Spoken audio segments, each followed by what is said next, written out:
यह video session उन सभी लोगों के लिए है जिन्हें टेंस का ABCD भी नहीं आता हो। मेरा दावा है कि आप स्क्रीन पर दिख रहे सभी सवालों को चुटकी में हल कर लेंगे, परंतु इसके लिए सिंपल प्रेजेंट टेंस का जो मंत्र मैं आपको देने जा रहा हूँ उसको ध्यान से समझना पड़ेगा।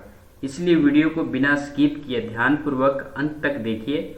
मैं हूँ आपका साथी विनय, और अगर आप चैनल पर नए हैं तो चैनल को सब्सक्राइब जरूर कर लीजिएगा।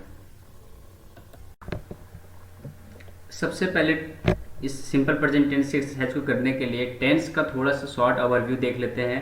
पहले देखते हैं कि टेंस होता क्या है। टेंस मतलब काल, और इसे हम लोग समय भी बोलते हैं।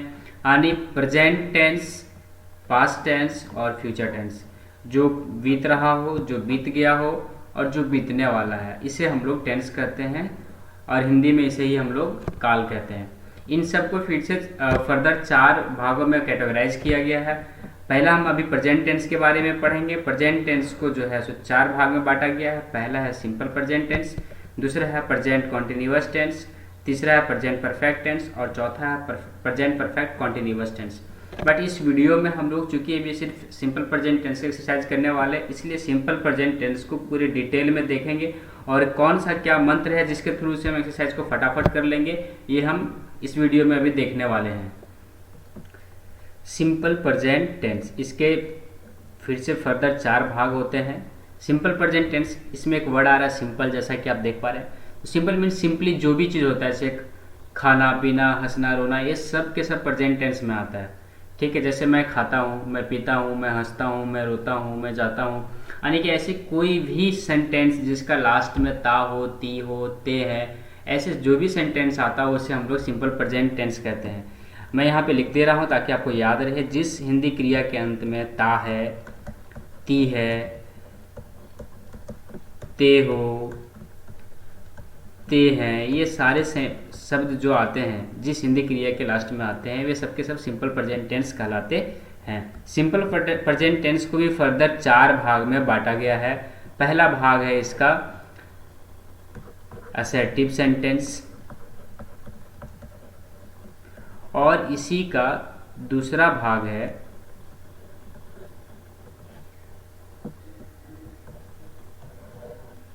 मैं इसे थोड़ा दूर में लिखता हूँ क्योंकि इसका स्ट्रक्चर लिखने वाला हूँ, और इसी का दूसरा भाग है negative sentence.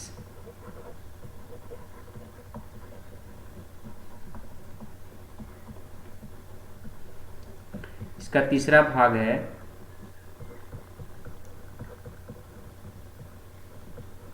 Interrogative sentence,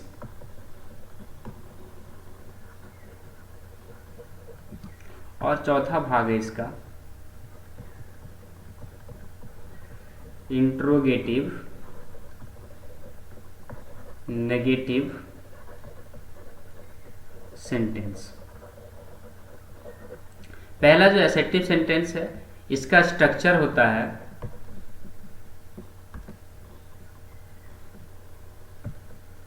subject plus verb 1 oblique verb 5 plus object. Second जो है नेगेटिव सेंटेंस, इसका स्ट्रक्चर होता है subject plus do oblique does plus verb 1 plus object.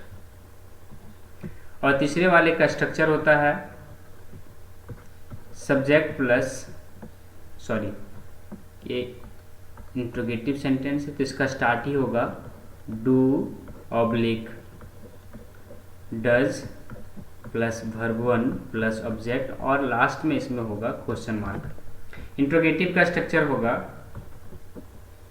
Do oblique does plus not, sorry plus subject plus not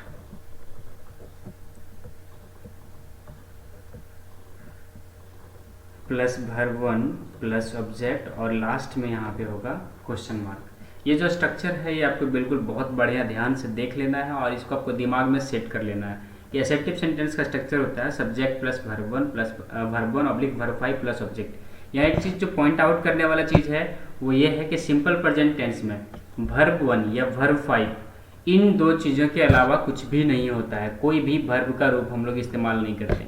यहीं से हमारा मंत्र शुरू हो रहा है सिंपल प्रेजेंट टेंस का, जो आपको बिल्कुल ध्यान से देखना है कि इसमें मैं यहाँ भी देख रहा हूँ कि वर्ब 1 है, वर्ब 5 है, इसका नेगेटिव में भी देखना आपको वर्ब 1 है, इंट्रोगेटिव में भी वर्ब 1 है और इंट्रोगेटिव नेगेटिव में भी वर्ब 1 है।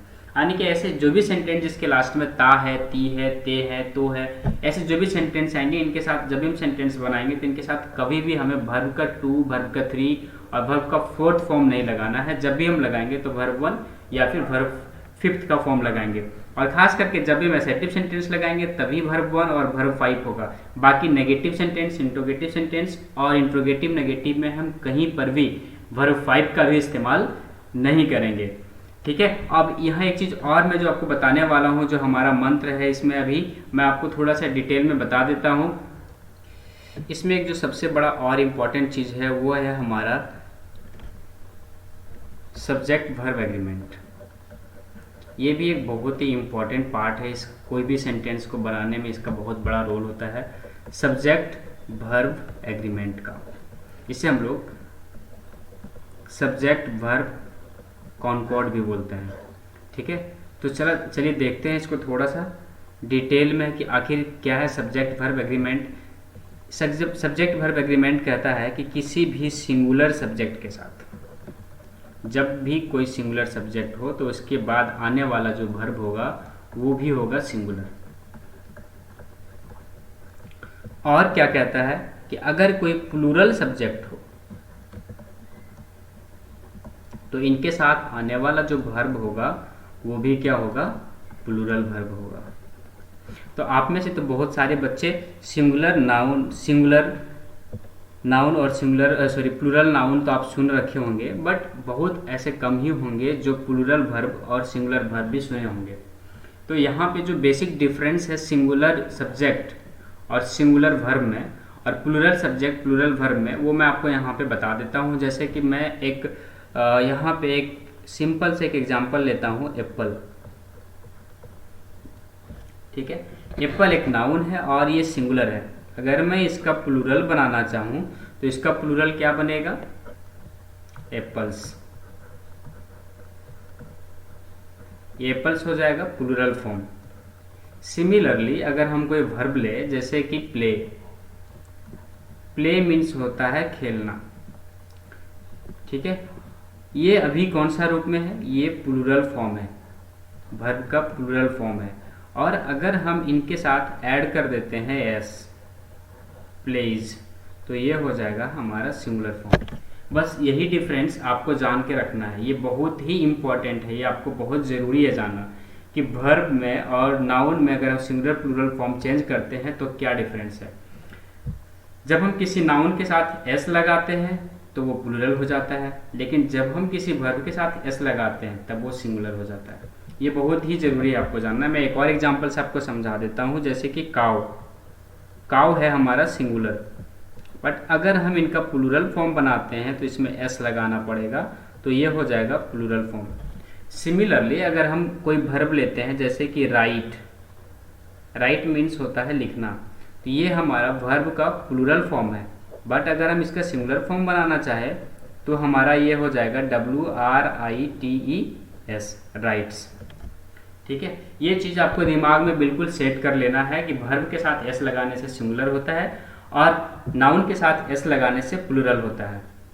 और यहाँ एक और चीज़ जो हमने भी पहले ही बता रखा है आपको सब्जेक्ट वर्ब एग्रीमेंट के थ्रू से, कि सिंगुलर सब्जेक्ट के बाद आने वाला वर्ब सिंगुलर होता है और प्लूरल सब्जेक्ट के बाद आने वाला वर्ब प्लूरल होता है। अगर ये आपको बहुत बढ़िया से समझ में आ गया है तो चलिए अब हम लोग जो एक्सरसाइज अभी हम करने वाले हैं उस एक्सरसाइज में देखते हैं, और आपको बिल्कुल दिमाग अप टू डेट रखना है कि आप जो क्वेश्चन है उनको कर पा रहे हैं या नहीं कर पा रहे हैं। यहाँ पे हमारा जो सबसे पहले नंबर में है वो है she always blank in dance competitions. यहाँ हमारा सब्जेक्ट है सी और आपको पता होगा सी सिंगुलर है, तो इसके बाद हमारा जो वर्ब आएगा वो भी क्या होना चाहिए, सिंगुलर। और मैंने आपको बताया है कि सिंगुलर वर्ब क्या होता है, जिनके साथ एस लगा होता है वो वर्ब क्या कहलाता है, सिंगुलर। जिस वर्ब के साथ एस लगा होता है वो क्या कहलाता है, सिंगुलर। तो यहाँ पे हमारा पहला ऑप्शन है पार्टिसिपेट और दूसरा ऑप्शन है पार्टिसिपेट्स, यानी एस इसमें लगा हुआ है तो हमारा आंसर कौन सा होगा? Participates. Question number 2, Mohan blank every morning. Mohan में हमारा मोहन जो है वो सब्जेक्ट है और ये भी सिंगुलर है क्योंकि मोहन एक बॉयज है, ये भी सिंगुलर है, तो इसके साथ भी जो वर्ब होगा वो क्या होगा? सिंगुलर होगा। पहला ऑप्शन है हमारा जॉग, दूसरा ऑप्शन है जॉग्स। एस किस में है? इसमें है। मैंने पहले भी बता रखा आपको कि जिस वर्ब के साथ। अब आ जाते हैं क्वेश्चन नंबर 3 पे। यहाँ हम देखेंगे कि यहाँ जो हमारा आई है वो सिंगुलर सब्जेक्ट है, बट आई के साथ थोड़ा सा एक्सेप्शन है, वो ये है कि यहाँ इनके साथ आई के साथ हमेशा लीव होगा। ठीक है, आई के साथ लीव होगा, लिव्स नहीं होगा। ये सिंगुलर है बट इनके साथ प्लूरल वर्ब आएगा। ये एक्सेप्शनल है जो आपको ध्यान में रखना है, आई के साथ प्लूरल वर्ब आ सकता है। क्वेश्चन नंबर 4 में आते हैं। यहाँ है हमारा सब्जेक्ट शीतल। शीतल क्या है? सिंगुलर है और इनके साथ जो वर्ब होगा वो क्या होगा? सिंगुलर। तो वर्ब के साथ जिसमें एस लगा होता है वो होता है सिंगुलर, तो यहाँ होगा वर्क्स। क्वेश्चन नंबर 5 में देखते हैं।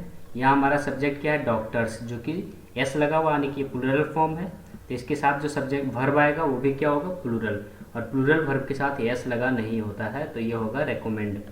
क्वेश्चन नंबर 6 में देखते हैं। ही ब्लैंक एंग्री वेरी क्विकली। ही भी सिंगुलर है, तो इनके बाद जो सब्जेक्ट आएगा वो क्या आएगा? सिंगुलर। और सिंगुलर वर्ब कौन होता है? जिसके साथ एस लगा होता है, तो ये हो जाएगा हमारा आंसर। क्वेश्चन नंबर 7 में देखते हैं।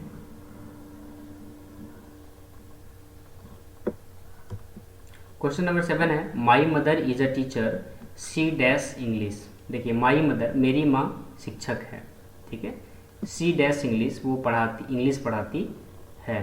ठीक है, तो माई मदर जो है यहाँ पे ये सिंगुलर सब्जेक्ट है और इन्हीं के जगह पे हम लोग क्या यूज किए? प्रोनाउन सी, तो ये भी सिंगुलर है, तो इनके साथ जो वर्ब आएगा वो क्या होगा? सिंगुलर, यानी टीचेज। ठीक है, टीच का सिंगुलर रूप क्या होता है? टीचेज। क्वेश्चन नंबर 8 में देखते हैं। Rohan is my best friend, he dash soccer. ठीक है, ही लाइक्स सोसर होगा क्योंकि ही क्या है? सिंगुलर, और इनके साथ वर्ब भी क्या होगा? Singular. Dash you know the way out of this building. ठीक है, डू यू नो, यू के साथ हमेशा डू होता है, आपको याद रखना है। यू के साथ हमेशा क्या होता है? डू ही होता है, चाहे आप यू को यहाँ पे एक सिंगुलर के रूप में समझे या इसको प्लूरल के रूप में समझे। ठीक है, ये दोनों केस के लिए यू के साथ क्या यूज होता है? डू ही यूज होता है। What dash your father do. यहाँ पे योर फादर जो है वो सिंगुलर सब्जेक्ट है। ठीक है, आपके पिता, मेरे पिता, उसके पिता, इन सब के लिए हम लोग क्या यूज करेंगे? Singular verb. ठीक है, तो सिंगुलर वर्ब क्या होगा? डज। यहाँ पे हमारा आंसर हो जाएगा what does your father do. तो ये हमारा एक्सरसाइज कंप्लीट हो गया। अब हम लोग चलते हैं सेकेंड एक्सरसाइज की तरफ। सेकेंड एक्सरसाइज में हमारा क्वेश्चन नंबर 1 है, Priya dash her teeth every morning. Priya brush her teeth होगा? ये तो बिल्कुल नहीं होगा क्योंकि प्रिया सिंगुलर है और ये प्लूरल वर्ब है, तो ये नहीं होगा। तो क्या ब्रशिंग भी नहीं होगा? क्योंकि मैंने पहले ही बता रखा आपको कि प्रेजेंट टेंस में, सिंपल प्रेजेंट टेंस में वर्ब 1 और वर्ब 5 के अलावा किसी भी वर्ब का प्रयोग नहीं होता है, तो ब्रश्ड भी नहीं होगा, तो होगा क्या? ब्रशेस। क्वेश्चन नंबर 2 में, we dash English twice a week. तो मैं पहले छांट लेता हूँ, जो वर्ब 1 और वर्ब 5 के अलावा जो भी वर्ब है वो तो बिल्कुल नहीं होंगे। स्टडीड नहीं होंगे, स्टडिंग भी नहीं होगा। अब हो सकता है क्या? स्टडी और स्टडीज। ठीक है, तो स्टडी यहाँ होगा या स्टडीज होगा, देख लेते हैं। वी क्या है? प्लूरल है, तो इनके बाद जो वर्ब आएगा वो प्लूरल फॉर्म आएगा, यानी स्टडी। ठीक है, यहाँ भी वी प्लूरल है, इनके साथ जो वर्ब आएगा वो क्या होगा? प्लूरल होगा। तो देख लेते हैं। आर नॉट इनके साथ नहीं होगा क्योंकि इज एम आर। ठीक है, ये हम लोग प्रेजेंट कॉन्टिन्यूअस में यूज करते हैं। इज एम आर किनके साथ प्रयोग होता है? प्रेजेंट कॉन्टिन्यूअस में, तो यहाँ तो बिल्कुल नहीं होगा। अब यहाँ ये प्लूरल है तो डू नॉट होगा। डज नॉट सिंगुलर होता है इसलिए ये नहीं होगा। Dash hesitate to ask me a question. ठीक है, इज नॉट नहीं होगा, ये प्रेजेंट कॉन्टिन्यूअस में होता है। आर नॉट भी नहीं होगा। अब बच रहा है डू नॉट, डज नॉट।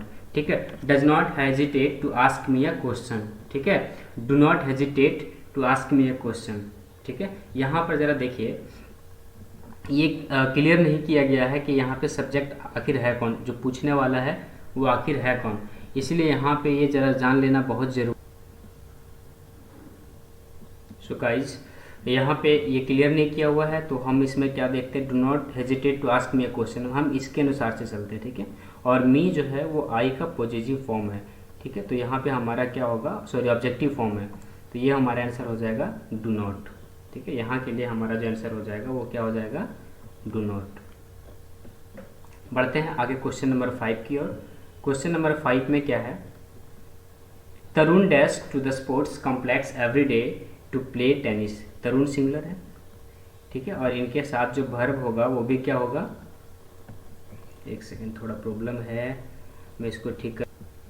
तरुण जो है वो सिंगुलर है और इसलिए इसके साथ जो होगा वो होगा वर्ब का सिंगुलर फॉर्म। ठीक है, ये वेंट वर्ब 2 है, ये बिल्कुल नहीं होगा, वर्ब 4 भी नहीं होगा, तो तरुण सिंगुलर, इनके साथ क्या होगा, goes singular form.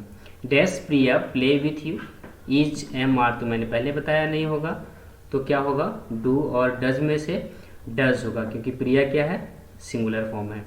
Question number 7 में देखते हैं, the boys dash play badminton. Boys यहाँ पे प्लूरल फॉर्म है, इसलिए यहाँ पे क्या होगा, डू नॉट होगा, डज नॉट नहीं होगा, क्योंकि ये सिंगुलर फॉर्म होता है। क्वेश्चन नंबर 8 में देखते हैं, do you want to be a black belt in taekwondo. Is नहीं होगा, आर भी नहीं होगा, और यू के साथ हमेशा डू होता है, इसलिए डू होगा, डज तो बिल्कुल नहीं होगा। क्वेश्चन नंबर 9 देखते हैं, Riya likes to surf the internet, she dash like to play volleyball. ठीक है, इज नॉट तो नहीं होगा, आर नॉट भी नहीं होगा, और रिया सिंगुलर है इसलिए होगा डज।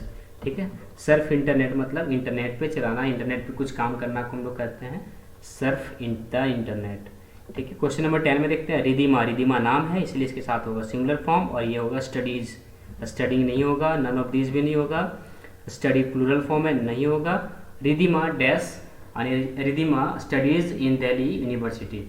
ठीक है, अगर ये वीडियो आपको बहुत अच्छा लगा हो या आप इस चैनल पर पहले बार आए हो तो इस चैनल को जरूर सब्सक्राइब कर लीजिएगा, और वीडियो अच्छा लगा हो तो दोस्त फ्रेंड के साथ शेयर जरूर कीजिएगा। धन्यवाद।